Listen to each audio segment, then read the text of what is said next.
So, Mortal Kombat 1 did not make it into EVO for EVO France, and I think it's really funny. So, the games that are going to be in EVO France are Street Fighter 6, Tekken 8, Guilty Gear Strive, Dragon Ball FighterZ, Grand Blue Fantasy Versus, and the new Fatal Fury game, which hasn't even come out yet. And I'm really interested to see as to why they didn't include Mortal Kombat. I know Mortal Kombat had a relatively smaller turnout in EVO Vegas. I think it had between like 750 and 800 players in it, whereas like the other in the big three, which I guess most people would say is Tekken, Street Fighter, Mortal Kombat. Tekken had like 4,000 people and Street Fighter 6 had like 5,000 people. So maybe it's just that they don't think they're going to get the numbers, but I'm sure like that can't be the only reason. I don't play Mortal Kombat 1, so I don't have a lot to speak on in terms of personal experience, but my friend at Core, Rewind, who has won Evo for Mortal Kombat before,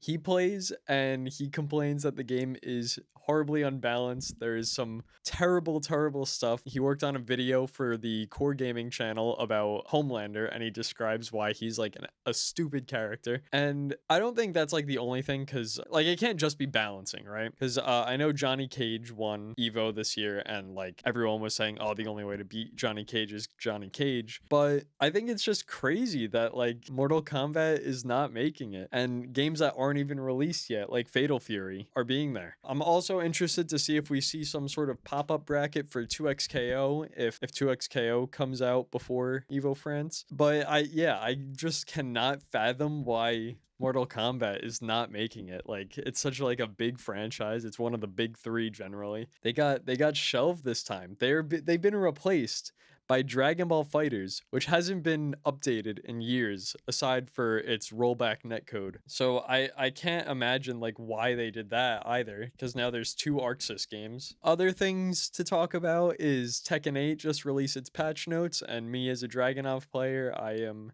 not crying yet because the game is still in my favor, I guess. No more knockdown on Sneak 4. It does leave in a crouching state though, so you get a mix-up.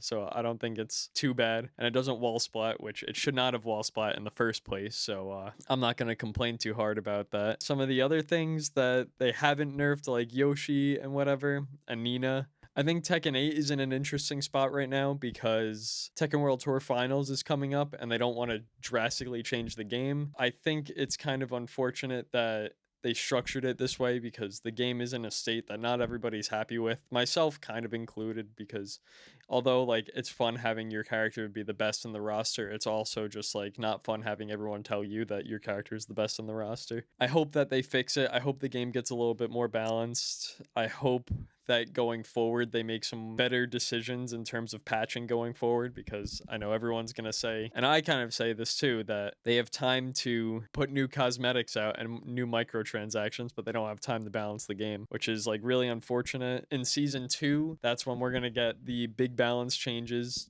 100%. I have a feeling we're going to get a rework on the heat system, and I really hope that people come back to the game and like it. I know I didn't start this trend, but it seems I made this video and 4 other people either tweeted about this or made videos about it, that Tekken 8 is what it is and people need to stop hating on it, and I agree with that. I think the game is good. The monetization is bad, but it seems other people just think the game is bad, monetization is bad. I hope that if they change things in the future, it brings some people back that we may have lost. Even though I'm a big fan of how the game is played, and I don't think at its core Tekken 8 is going to be played differently going forward, I think that there needs to be a bit more of a bridge for the older players and the newer players.